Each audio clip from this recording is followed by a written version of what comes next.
నమస్కారం. RRB NTPC 2025 పరీక్షకు సిద్ధమవ్వాలనుకుంటున్నారా? అవును. ముఖ్యంగా మొదటిసారి ట్రై చేస్తున్నవాళ్లు, లేదంటే ఇంతకుముందు అనుకున్నంత సక్సెస్ కాలేకపోయినవాళ్లు ఒక మంచి స్ట్రాటజీ కోసం చూస్తుంటారు కదా? కరెక్ట్. అయితే ఈ చర్చ మీకోసమే. ఈ పరీక్షలో పాసైన ఒక వ్యక్తి తన అనుభవాలు, టిప్స్ యూట్యూబ్లో షేర్ చేసుకున్నారు. దాని ఆధారంగా కేవలం కష్టపడటమే కాదు, తెలివిగా ఎలా ప్రిపేర్ అవ్వాలో లోతుగా చూద్దాం. అవును. మన లక్ష్యమేంటంటే ఒక క్లియర్, ప్రాక్టికల్ ప్లాన్ అర్థం చేసుకోవడం. ఖచ్చితంగా. ఎందుకంటే ఈ రోజుల్లో కాంపిటీషన్ ఉన్న కొద్ది పోస్టులు చూస్తుంటే ఏదో గుడ్డిగా పుస్తకాలు తిరిగేస్తే సరిపోదు. నిజమే. ఒక పద్ధతి ప్రకారం స్ట్రాటజీతో వెళ్లడం అది చాలా ముఖ్యం. ఒక క్లియర్ రోడ్ మ్యాప్ ఉంటేనే గమ్యం చేరే ఛాన్సెస్ పెరుగుతాయి. సరే, మరి ముందుగా ఈ ఎగ్జామ్ ప్రాసెస్ని కొంచెం విడదీసి చూద్దామా? అసలు సెలక్షన్ ప్రాసెస్ ఎలా ఉంటుంది స్థూలంగా చెప్పండి. ముఖ్యంగా అంటే ఒక 4 స్టేజెస్ ఉంటాయి. ఫస్ట్ది CBT-1. ఇది కంప్యూటర్ బేస్డ్ టెస్ట్. ఓకే. ఇది జస్ట్ క్వాలిఫైయింగ్ టెస్ట్ మాత్రమే. అంటే ఇందులో మార్కులు ఫైనల్ సెలక్షన్కి కలపరు. కానీ దీంట్లో క్వాలిఫై అయితేనే నెక్స్ట్ స్టేజ్కెళ్తాం. ఎంతమందిని తీసుకుంటారు CBT-2కి? వేకెన్సీలను బట్టి క్వాలిఫై అయిన వాళ్లలో సుమారుగా ఒక 15 రెట్లు మందిని CBT-2కి సెలెక్ట్ చేస్తారు. 15 రెట్లా? అవును. ఇంతకుముందు 20 రెట్లు ఉండేది. ఇప్పుడది 15కు తగ్గించారు. అంటే CBT-1లో కూడా కాంపిటీషన్ పెరిగిందనే అర్థం. అంటే CBT-1ని లైట్ తీసుకోకూడదు, కానీ అసలు కాంపిటీషన్, అసలు కథంతా తర్వాత స్టేజ్లో ఉందన్నమాట. అవునా? నిజమే. సెకండ్ స్టేజ్ అదే CBT-2. ఇది చాలా కీలకం. ఎందుకని? మెరిట్ లిస్ట్ మొత్తం దీనిమీదే డిపెండ్ అయి ఉంటుంది. సో మన ప్రిపరేషన్లో మెయిన్ ఫోకస్ అంతా దీనిమీదే పెట్టాలి. రైట్. CBT-2 తర్వాత కొన్ని పోస్టులకు స్కిల్ టెస్ట్ ఉంటుంది. అంటే ఇప్పుడు టైపింగ్ కావాల్సిన క్లర్క్ లాంటి పోస్టులకు టైపింగ్ టెస్ట్ ఉంటుంది. ఓకే. స్టేషన్ మాస్టర్ లాంటి వాటికి CBAT అంటారు. అంటే computer based aptitude test, psycho test అన్నమాట. ఇది అందరికీ ఉంటున్నా? లేదు, అందరికీ కాదు. ఆయా పోస్టులని ప్రిఫరెన్స్ పెట్టుకున్న వాళ్ళకి మాత్రమే. టైపింగ్ గానీ CBAT గానీ అవసరం లేని పోస్టులుంటాయి కదా, అవును. వాటికి CBT-2 తర్వాత డైరెక్ట్గా డాక్యుమెంట్ వెరిఫికేషన్ అంటే DV, ఇంకా మెడికల్ టెస్ట్ ఉంటాయి. ఇవన్నీ అయిపోయాక ఫైనల్ రిజల్ట్స్ వస్తాయి. ఈ మొత్తం ప్రాసెస్ని ముందుగా అర్థం చేసుకుంటే మన టైము, ఎనర్జీ ఎక్కడ ఎక్కువ పెట్టాలో క్లారిటీ వస్తుంది. ముఖ్యంగా CBT-2 ఇంపార్టెన్స్ తెలుస్తుంది. ఎగ్జాక్ట్లీ. మరి ఎగ్జామ్ ప్యాటర్న్ ఎలా ఉంటుంది CBT-1, CBT-2లలో? CBT-1లో అయితే మొత్తం 100 ప్రశ్నలు, మ్యాథ్స్ 30, రీజనింగ్ 30, ఇక జనరల్ అవేర్నెస్ అంటే జీకే, GS, కరెంట్ అఫైర్స్ అన్నీ కలిపి 40 మార్కులు. ఓకే. అదే CBT-2లో 120 ప్రశ్నలుంటాయి. Maths 35, reasoning 35, general awareness, GK, GS, CA 50 మార్కులు. ఆసక్తికరంగా ఉంది. సబ్జెక్టులు అవే అయినా CBT-2లో జనరల్ అవేర్నెస్ అంటే GA వెయిటేజ్ బాగా పెరుగుతోంది. 40 నుంచి 50 ప్రశ్నలపు. అవును. అంటే ఫైనల్ సెలక్షన్లో GAది కీ రోల్ అన్నమాట. ఖచ్చితంగా. దాని అస్సలు నెగ్లెక్ట్ చేయడానికి లేదు. సరే, ఇప్పుడు ప్రిపరేషన్కి పునాది ఎలా వెయ్యాలో చూద్దాం. 2 పిల్లర్స్. ఒకటి అఫీషియల్ సిలబస్, 2 పాత క్వశ్చన్ పేపర్స్ అంటే PYQs. సిలబస్ని డౌన్లోడ్ చేసుకుని అందులో ఉన్న ప్రతి టాపిక్, మ్యాథ్స్లో ఏవి, రీజనింగ్లో ఏవి, అటు జనరల్ స్టడీస్లో హిస్టరీ, పాలిటీ, సైన్స్ ఇలా అన్ని. అవును. కంప్యూటర్స్ కూడా. అవును. అన్ని క్లియర్గా రాసుకుని రోజూ కనిపించేలా గోడికి అతికించుకోవాలని సోర్స్లో చెప్పారు. అది ఒక గైడ్లా పనిచేస్తోంది అంటున్నారు. అది చాలా ముఖ్యం. ఎందుకంటే ఎగ్జామ్ సిలబస్ దాటి వెళ్ళవు కదా. సిలబస్ తెలియకుండా చదివామంటే అడ్రస్ తెలియకుండా జర్నీ చేసినట్టే. కరెక్ట్. దానికి తోడు అంతే ఇంపార్టెంట్ పాత ప్రశ్నపత్రాల అనాలిసిస్. మనం PYQs అంటాం కదా, ప్రీవియస్ ఇయర్ క్వశ్చన్స్. వాటిని జస్ట్ చూడటమేనా? కాదు. కేవలం ప్రశ్నలు చూడటం కాదు, రీసెంట్గా జరిగిన రైల్వే ఎగ్జామ్స్ అంటే NTPC, group D, ALP, JEE ఇవన్నీ. వాటిల్లో ఏ టాపిక్ నుంచి ఎలాంటి క్వశ్చన్స్ వస్తున్నాయి, ఏ సెక్షన్కి ఎంత వెయిటేజ్ ఇస్తున్నారు. ఉదాహరణకు హిస్టరీ ఎక్కువ అడుగుతున్నారా, పాలిటీనా, స్టాటిక్ జీకేనా, కరెంట్ అఫైర్సా అని డీప్గా అనలైజ్ చేయాలి. ఈ అనాలిసిస్ మన ప్రిపరేషన్కి డైరెక్షన్ ఇస్తుంది. ఎగ్జాక్ట్లీ. అదే మన స్టడీ ప్లాన్కి బేసిస్ అవ్వాలి. మరి ఈ పీవైక్యూస్ ఎక్కడ దొరుకుతాయి? మార్కెట్లో కిరణ్ పబ్లికేషన్స్ లాంటి మంచి బుక్స్ ఉన్నాయి ఆఫ్లైన్లో. లేదంటే online platforms like text book లాంటి వాటిల్లో కూడా దొరుకుతాయి. ఓకే. కొన్ని టెలిగ్రామ్ ఛానల్స్లో కూడా షేర్ చేస్తూ ఉంటారు. ఆ వీడియో స్పీకర్ కూడా తన ఛానల్లో పెట్టినట్టు చెప్పారు. ముఖ్యం వాటిని కలెక్ట్ చేయడం కాదు, అనలైజ్ చేయడం. రైట్, అర్థమైంది. సిలబస్, పీవైక్యూ అనాలిసిస్ అయ్యాక అసలు స్ట్రాటజీ ఎలా ఉండాలి? టైం మేనేజ్మెంట్ గురించి సోర్స్ ఏం చెప్తోంది? పరీక్షకి ఒక 4-5 నెలలు టైం ఉందనుకుంటే అట్లీస్ట్ ఒక 3 నెలలు చాలా ఫోకస్డ్గా, డెడికేటెడ్గా ప్రిపేర్ అవ్వాలి. ఇక్కడ కీవర్డ్ ఏంటంటే కన్సిస్టెన్సీ, నిలకడ. అవును. టైం మేనేజ్మెంట్కొస్తే గంటల వారీగా స్ట్రిక్ట్ టైం టేబుల్ పెట్టుకోవడం, అంటే 6 to 7 మ్యాథ్స్, 7 to 8 రీజనింగ్ ఇలా వద్దంటున్నారు. ఎందుకు? దానికంటే block based time table better అని source opinion. Block based time table అంటే అదెలా పనిచేస్తుంది? అంటే రోజులో మ్యాథ్స్కి ఒక 2-3 గంటలు, రీజనింగ్కి ఒక 1-2 గంటలు, జీకే-జీఎస్కి ఒక 3-4 గంటలు, కరెంట్ అఫైర్స్కి డైలీ 1 అవర్, ఇలా సబ్జెక్ట్ల వారీగా టైం బ్లాక్స్ పెట్టుకోవడం. ఓ, ఓకే. దీనివల్ల ఉపయోగం? ఫ్లెక్సిబిలిటీ ఉంటుంది. మధ్యలో ఏదైనా అనుకోని పనొచ్చినా ఆ సబ్జెక్టుకి కేటాయించిన టైంని ఆ రోజులోనే వేరే టైంలోనో లేదంటే నెక్స్ట్ డేనో అడ్జస్ట్ చేసుకోవచ్చు. స్ట్రిక్ట్ షెడ్యూల్ వల్ల వచ్చే స్ట్రెస్, డీమోటివేషన్ తగ్గుతుంది. లాంగ్ రన్లో కన్సిస్టెంట్గా ఉండటానికి హెల్ప్ అవుతుంది. నిలకడ గురించి ఇంకాస్త చెప్పండి, ముఖ్యంగా వీక్ సబ్జెక్ట్స్ విషయంలో. ఇది సోర్స్ చాలా స్ట్రాంగ్గా చెప్పిన పాయింట్.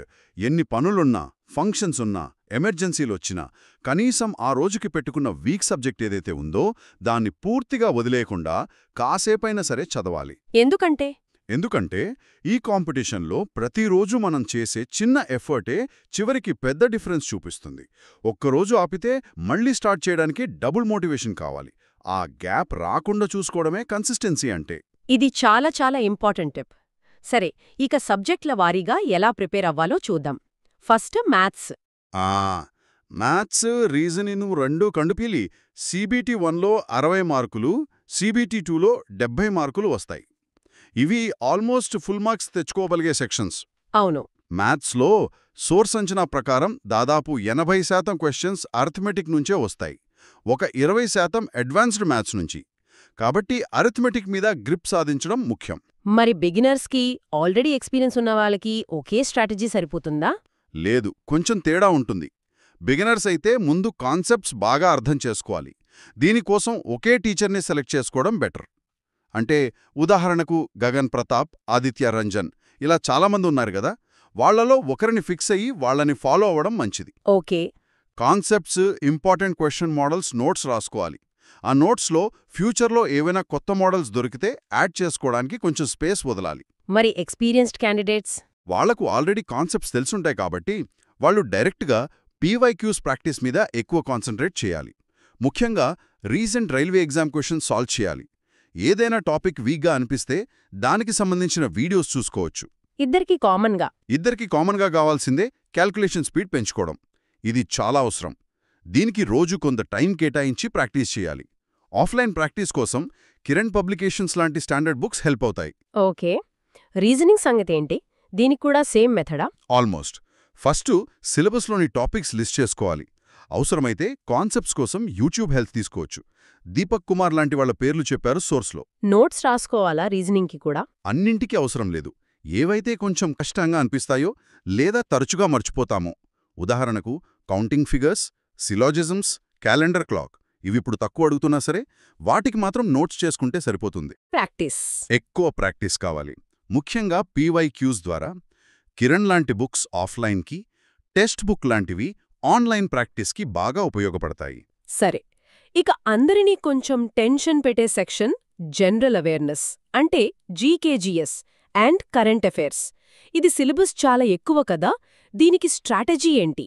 నిజమే, ఇది చాలా వాస్ట్ ఏరియా.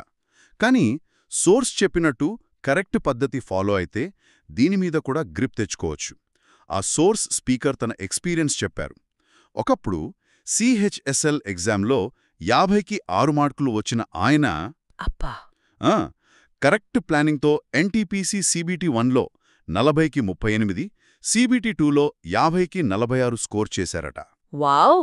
అంటే సరైన స్ట్రాటజీ ఎంత డిఫరెన్స్ క్రియేట్ చేస్తుందో అర్థమవుతోంది. మరి రీసెంట్ ట్రెండ్స్ ప్రకారం ఏ టాపిక్స్కి వెయిటేజ్ ఎలా ఉంది?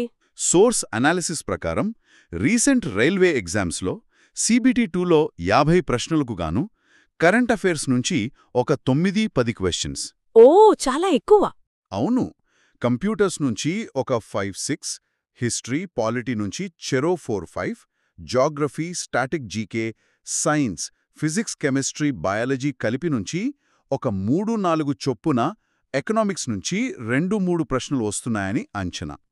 ఈ అనాలిసిస్ బట్టి మనం దేనికి ఎంత టైం పెట్టాలో డిసైడ్ అవ్వచ్చు.